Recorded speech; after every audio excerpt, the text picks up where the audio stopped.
galera! E aí, tudo bem com todos? Espero que sim! Vamos juntos acompanhar mais um trechinho do Pinga Fogo? E no episódio de hoje, Chico vai responder a pergunta do jornalista Freitas Nobre, que quer saber se um casal deve ter filhos à vontade ou se podem fazer um planejamento de acordo com as suas possibilidades. Muito bem, vamos ver a resposta do Chico. Meu caro Luiz Galon, nosso diretor de TV desta noite, eu espero que esta fita de tape seja um pouco maior do que as duas anteriores, para que as interrupções não sejam assim tão frequentes. Vamos então reiniciar o nosso Pinga Fogo e a pergunta seguinte cabe ao Freitas Nobre.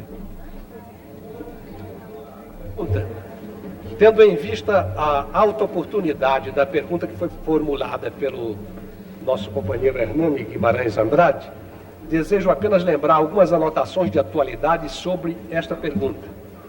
Os soviéticos fotografaram uma aura, ou como dizem eles, um corpo bioplasmático interpenetrando o organismo físico, segundo revela a publicação americana Notícias Psíquicas de setembro último, em artigo de Thelma Moss, da Universidade da Califórnia. Essa informação vem completada por outra, que certas doenças, antes de se manifestarem no corpo físico, se manifestam nesse corpo bioplasmático. Não seria esse corpo bioplasmático dos soviéticos a aura que envolve os grandes vultos da Igreja Católica e o que os espíritas denominam perispírito? Teria essa constituição bioplasmática uma composição mais ou menos ectoplasmática? Ora, a pergunta foi plenamente respondida por Chico Xavier. E eu só li as observações, dada a sua atualidade e a publicação recentíssima, que foi acompanhada pelo eminente professor Hernani Guimarães Andrade. E então a minha pergunta agora é com referência ao planejamento familiar. Entendem os espíritos que o assistem, Chico Xavier, que o casal deve ter filhos à vontade, ou deve ou pode planejar a sua vida de acordo com as possibilidades do casal? Antes de mais nada, repito, tem pelo menos 10 perguntas no mesmo sentido, de telespectador. Allan Kardec, em O Livro dos Espíritos, afirma que não devemos, queremos estar traduzindo o pensamento do codificador, não devemos controlar as ocorrências da natalidade, enquanto essas ocorrências não perturbam os mecanismos da natureza. Diante da vida de hoje, a pergunta de Sua Excelência, o deputado Dr. Freitas Nobre, é uma pergunta muito válida, porquanto nós nos encaminhamos cada vez mais para uma participação sempre mais ampla do Estado na assistência à família e muito particularmente à criança, em vista dos problemas que a criação de alguém que chega à Terra envolve na atualidade. Precisamos solucionar muitas questões de assistência, de instrução, de manutenção, de orientação no lar e no grupo social, e, portanto, o casal tem direito, perante as leis divinas, a considerar as suas possibilidades.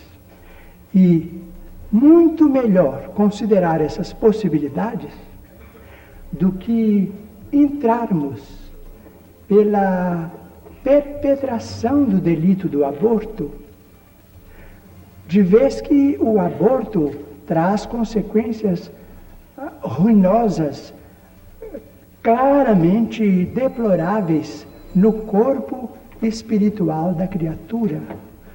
Sua Excelência, o nosso deputado Dr. Freitas Nobre, se refere à auréola dos santos, que, sem dúvida, é constituída por emanações sublimes do estado de elevação em que o espírito dos heróis santificados do cristianismo se encontram. Mas, em contraposição, temos as criaturas que no mundo espiritual inferior se encontram num campo de sombras, às vezes quase que absolutas.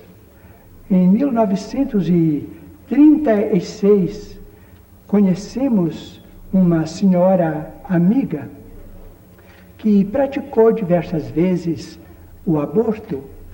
Não era uma criatura perversa, mas entendia que estava agindo bem. Depois da sua desencarnação, depois de 6 abortos, vimos-la no mundo espiritual e ela estava em condições muito lamentáveis e se lastimava da situação de irresponsabilidade a que ela se entregara nos domínios do aborto inconsequente, do aborto sem orientação médica, do aborto não terapêutico. Em companhia de amigos espirituais, então perguntei pelo caso dela e eles nos disseram que ela se reencarnaria dentro de pouco tempo. Realmente, logo depois de 1942, ela reencarnava. E, ultimamente, encontramos essa mesma senhora reencarnada no campo de nossas relações. E, com grande surpresa, mas com grande motivo para a meditação, encontramos-la numa angústia muito grande, querendo se descartar de uma esterilidade que para ela, nesta encarnação, é irreversível. Perguntei ao nosso amigo André Luiz, e ele então me disse que, de fato, nesta vida, ela, pelo anseio de ser mãe, ela vai reconstituir os seus órgãos genésicos para ser mãe em vida próxima.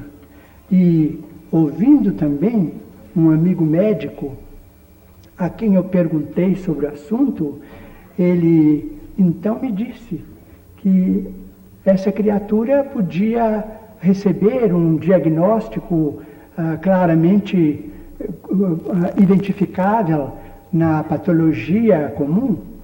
E amigos espirituais então nos disseram que ela era portadora, segundo os conceitos médicos, de hiperplasia glandular cística do endométrio.